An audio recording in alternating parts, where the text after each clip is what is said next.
A very good morning to all of you. So today we will discuss about the gravitation chapter. Like what kind of questions will come and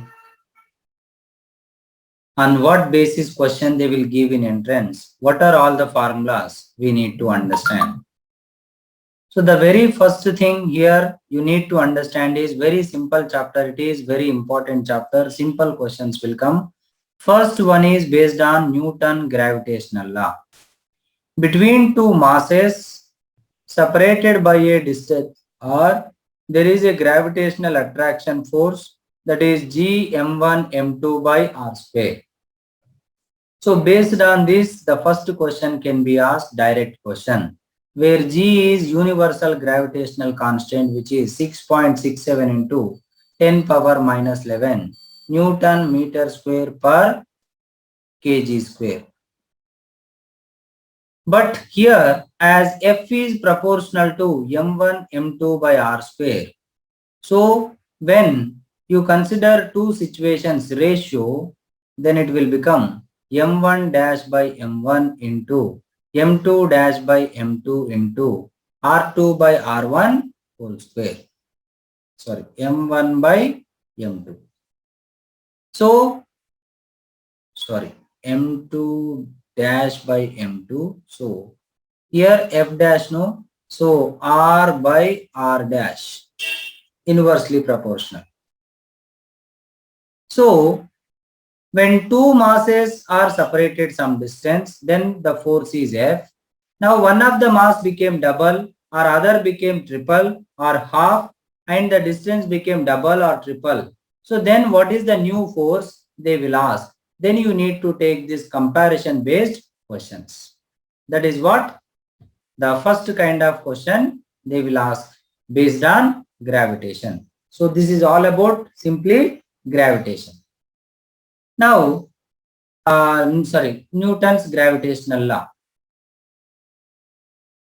After this, what they can ask you here is, if there is a planet, any planet, if there is a planet of mass capital M, radius capital R on the surface of the planet or near to the surface of the planet, if there is a particle moving or at rest, then it experiences a gravitational force G mm by r square, where r is the distance between the particle and the planet. So distance between the particle and planet means you should consider the center of mass. So this is the distance.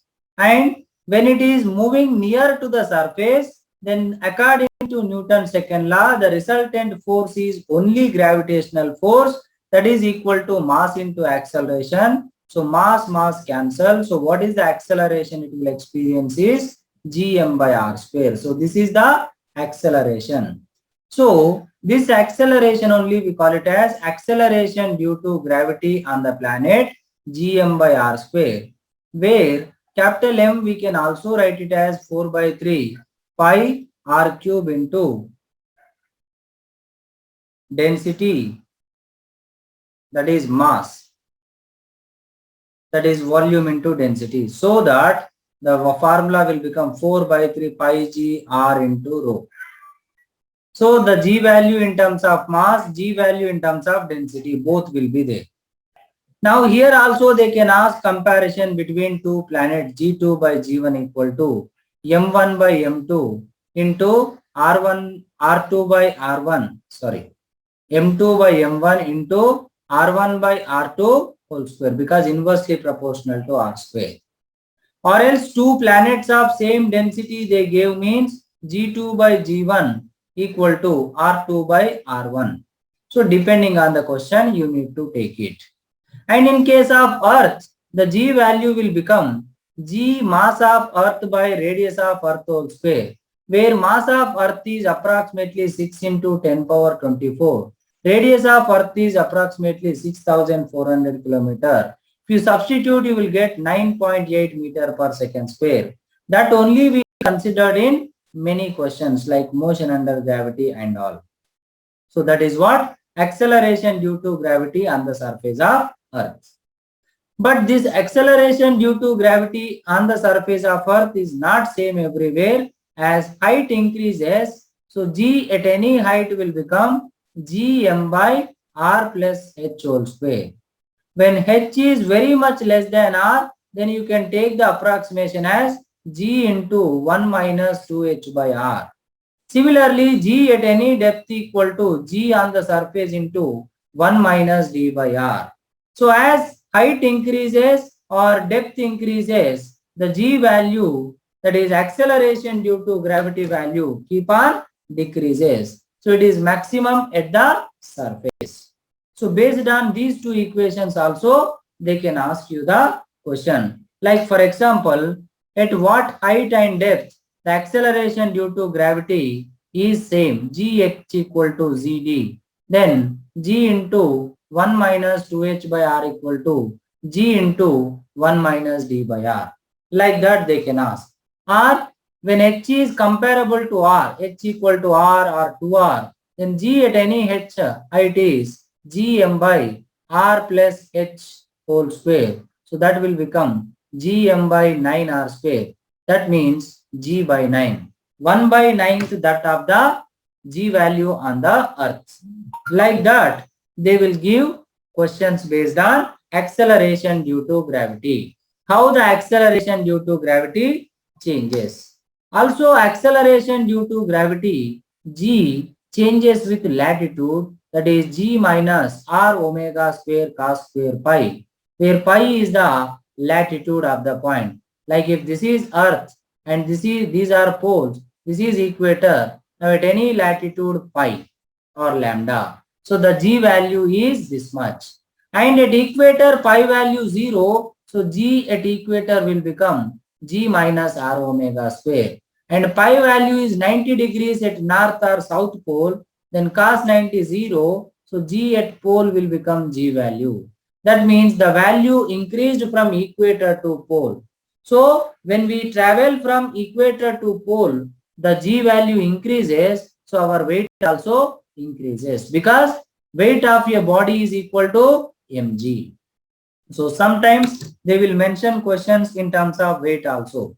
Like if on the surface of earth your weight is this much, so at what height your weight will become 1/3 or 1/4 or something. So the weight is becoming 1/3 means mass is not changing here. Only what will change here? The acceleration due to gravity will change. That is the another thing. And after this, the another point what they can ask is, what is the gravitational field due to a point mass? That is gm by r square. At any point, the gravitational field means gravitational force per unit mass. Same like electrostatic field and electrostatic force. Electrostatic field at any point is electrostatic force per unit mass. Similar way here also, same thing. The gravitational field is gravitational force per unit mass. Or in the presence of external gravitational field, if you place one mass, then it experiences a gravitational force, that is mass into gravitational field. And another one is gravitational potential, that is gm by r or minus gm by r. Minus sign represents only one thing, that the gravitational force is attractive in nature. That is what? The gravitational potential. This is the gravitational field and gravitational potential due to a point mass at any distance r. And the gravitational field and potential are related as V equal to I by R, or I equal to, I into R, or else I equal to V by R, or else dV by dr. So the gradient of potential is called gravitational field. So the gradient of potential is nothing but field. Now, here, due to some system of point masses, like there is a triangle, 3 masses are kept at 3 corners, then what is the field at any point? Or if there is a one more mass, what is the gravitational force on this mass? So they will ask what is the resultant field or resultant force due to system of point masses. There you need to apply principle of superposition, same like what we have done in case of electrostatic force. So same thing you can apply. For example, here at the centroid, if you take, this will apply one field, this will apply one field, this will apply one field. So that there are three fields now. So there are three fields now. So one is like this, one is like this, one is like this, and each are equal to same at an angle 120, 120, 120. So that here I, three equal vectors at a equal angles means the resultant will become 0, because if you take first this and this, the resultant will be in between them and that is equal to I. And there is one more I. Now they are equal and opposite. So the resultant will become I minus I, that will become 0. So such kind of question they will ask based on the gravitational field or gravitational force due to system of point masses. So such kind of questions they can ask you. After this, they can ask you the question based on gravitational potential energy, where there is a mass m and you are bringing another mass from infinity to a finite separation r, then work done will be equal to negative of change in potential energy, that is minus gmm by r. That is the potential energy of the two particle system. Suppose if there are more than two particles like m1, m2, m3, m4, usually they will give 3 at 3 corners of triangle or 4 at 4 corners of square. Then there are number of combinations will come, n into n minus 1 by 2. Like here 4 masses are there. So 4 into 4 minus 1 by 2, 6 combinations will come.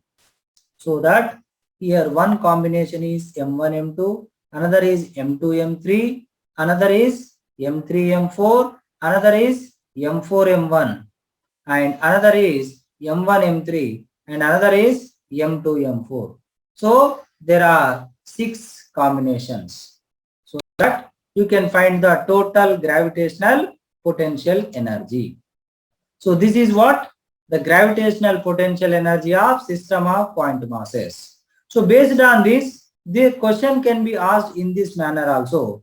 Like there is a system of point masses. Now one of the mass moved from here to here. Then you have to find initial configuration, what is the potential energy, final configuration, what is the potential energy, then work done by external agent means final minus initial, that is the work done. So that is equal to change in potential energy. That kind of questions also they can ask you. And after this, you can remember the field, gravitational field due to continuous mass distribution like ring of radius r and mass m. So on its axis at any point the gravitational field is gmx by r square plus x square whole power 3 by 2.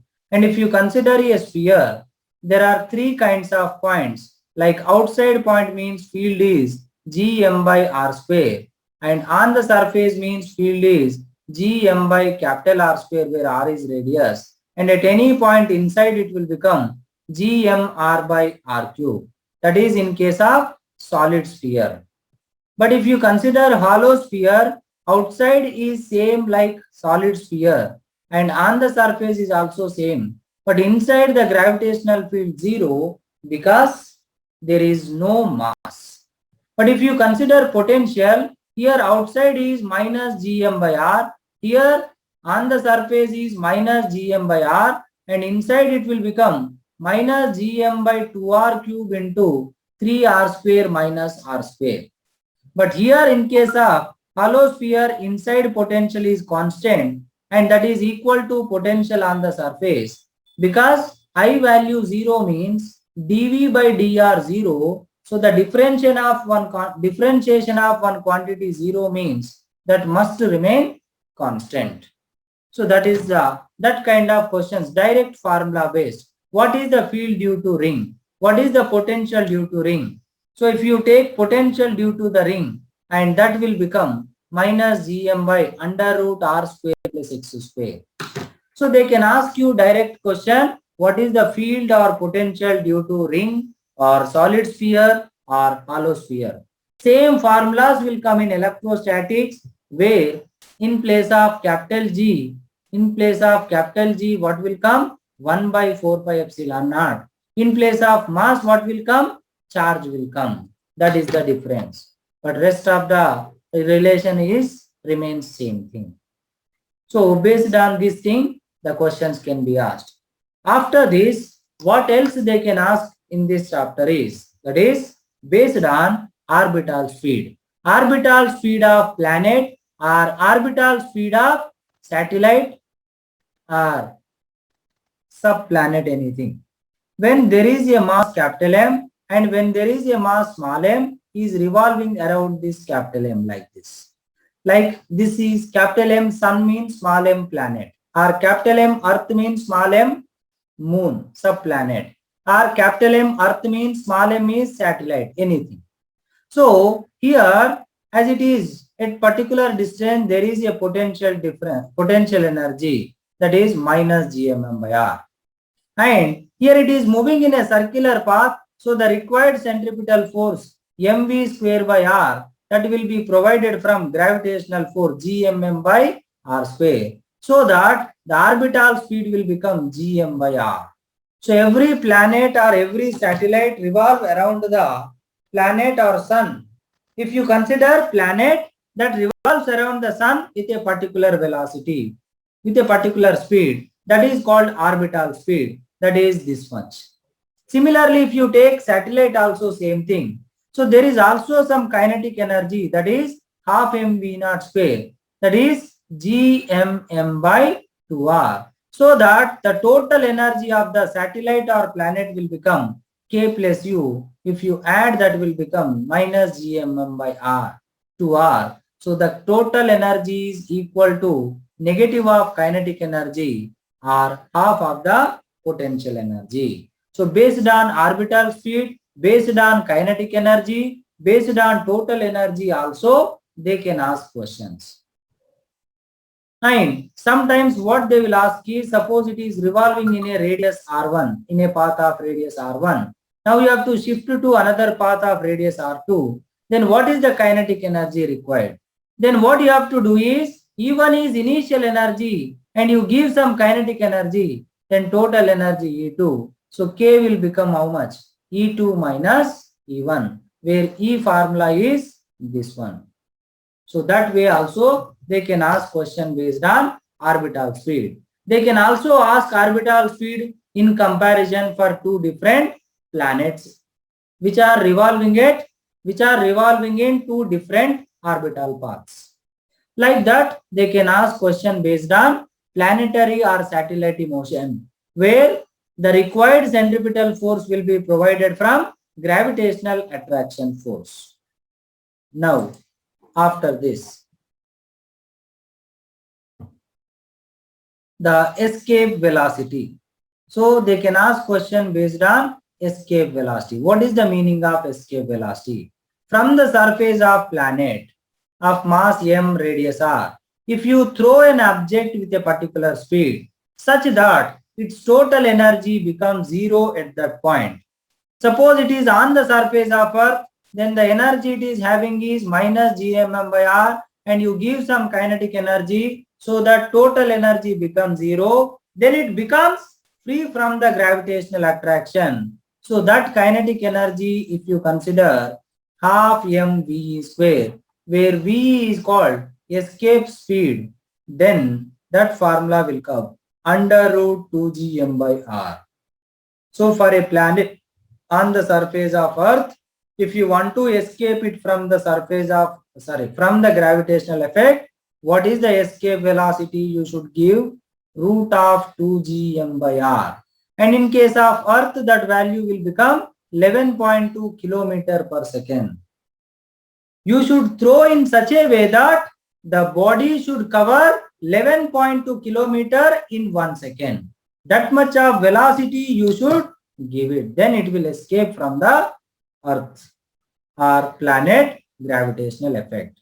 Suppose the same body is at some height, then what you have to do is, it is at some height means the potential energy will become minus gmm by r plus h plus kinetic energy should be equal to 0. Suppose if the body is revolving near to the surface of Earth, that means the distance is approximately equal to radius of the planet, then orbital speed is root gm by r and escape speed is root 2gm by r, then ve is root t times v naught. Such kind of relation also they can ask in the entrance point of view. So they can ask orbital velocity based question, escape velocity based question, and that comparison based questions also between two planets, between two objects. Now, after this, one last and final thing, that is Kepler's laws. So these days they are not asking the questions based on Kepler's laws, but what Kepler's laws says is, first thing, all planets revolve in a elliptical orbit around the sun. Like elliptical orbit means like this it will be there, where two focus will be there. At one focus sun will be there and the planet will revolve around it in the elliptical path, such that the distance between sun and planet keep on changes, and at one point it will become maximum, that is r maximum. At one point it will become minimum. Where r is maximum, there v is minimum, and where r is minimum, there v is maximum. Such that he said second law, that L by 2m remains constant. That means angular momentum remains constant, so that v maximum into r minimum equal to v minimum into r maximum. So v maximum by v minimum formula will become r maximum by r minimum. Where if you consider the ellipse, see this is one foci, this is one foci, and this is center. So this is the semi-major axis A, this is the semi-minor axis B, 2A, 2B. So this is A. And this distance of center from the focus is called eccentricity epsilon. So that the R minimum will become A minus, sorry, this is A epsilon, not epsilon, where epsilon is eccentricity. So A minus A epsilon. R maximum means A plus A epsilon. So that R maximum is A, if you take common 1 plus epsilon, R minimum A into 1 minus epsilon. So A get cancelled. So 1 plus epsilon by 1 minus epsilon. That is the ratio of maximum distance to minimum distance, or maximum velocity to minimum velocity. So these are the two laws, where how it came is, when a planet is revolving around the sun, then it sweeps equal area in equal interval of time. That is called aerial velocity remains constant. From that we derive this derivation that L by 2m remains constant. Now in the last one what he said is, if you compare two planets, this is sun, this is one planet, this is another planet. Now the time period is directly proportional to cube of, see here actually if this is sun, one will revolve like this, one will revolve like this, one will revolve like this, one will revolve like this in different elliptical orbits. So that t square is proportional to a cube. So t proportional to a power 3 by 2. So in comparison it will become like this. But later Newton came, he proposed gravitational law and he said that they are not revolving in elliptical orbit, they are revolving around sun in circular orbits. Then he said that the semi-major, semi-minor both are equal, that is equal to radius of the orbit. Now we will write t square is proportional to r cube. That is the relation between time period of a planet or satellite and its radius of orbital. So in comparison, T1 by T2 is R1 by R2 whole power 3 by 2. So if you consider here, actually the time period of a planet is 2 pi r by v, because it is moving in circular path, equal to 2 pi r by, here v means orbital speed, under root gm by r. So t equal to 2 pi r, under root r will go up, r by gm. So 2 pi r, if you take inside r square, so under root r cube by gm. That's why t is proportional to under root r cube or r power 3 by 2. So like that, the questions can come. Very rare, but there is a chance that they can ask question based on what we call it as the time period of a satellite or time period of a planet. So the very first question, if you consider in the gravitation, based on gravitational force and comparison. Next one, the acceleration due to gravity and comparison. Then afterward, acceleration due to gravity variation with height and depth. And afterwards, the question can be based on acceleration due to gravity variation with latitude. And afterwards, the question can be asked based on acceleration due to gravitational field and potential due to a point mass. And they can also ask what is the relation between the field and potential. And they can ask the question based on gravitational field and potential due to continuous mass distribution. Also, they can ask what is the gravitational potential energy of system of point masses. Also, what is the gravitational field and potential due to system of point masses? Or they can ask question based on orbital velocity. Or they can ask question based on escape velocity. Or they can ask question based on Kepler's laws. So anything they can ask based on gravitation. One last and final, like in electrostatics, here also they will give the potential. Where potential is, they will give in terms of x and y and z. Then they will ask you what is the field. Where field you will take it as ix I cap plus iy j cap plus iz k cap. Where ix is minus dou v by dou x, iy is minus dou v by dou y, and iz is minus dou v by dou z. So that you need to go for partial differentiation. One I will show you. Like ix means minus dou by dou x of x square y plus yz. First term x square y. So partial differentiation means with respect to x, y and z constant. So y into or minus y into dou by dou x of x square. So this is same like now d by dx of x square only. But here y, z both are constants with respect to x, so it will become 0. So minus 2xy. So this is ix. Similar way you can find iy. Similar way you can find iz. After that you can find I bar. After finding I bar, you can take the magnitude of a vector. So what is the formula for magnitude of a vector? That is I equal to now ix square plus iy square plus iz square. So this way the questions can be asked based on the gravitation. So here 99.9% questions will be based on purely formulas, simple formula based, simple logical based, or else comparison based questions most of the times. So you need to understand and you need to solve it carefully. So please take care of remembering formulas, remember all the definitions, and try to solve questions based on whatever we have discussed, so that you can understand everything and you can solve it. So thank you all of you. With this we have completed. We'll see what else we can discuss further. But with this I completed the portion which is there.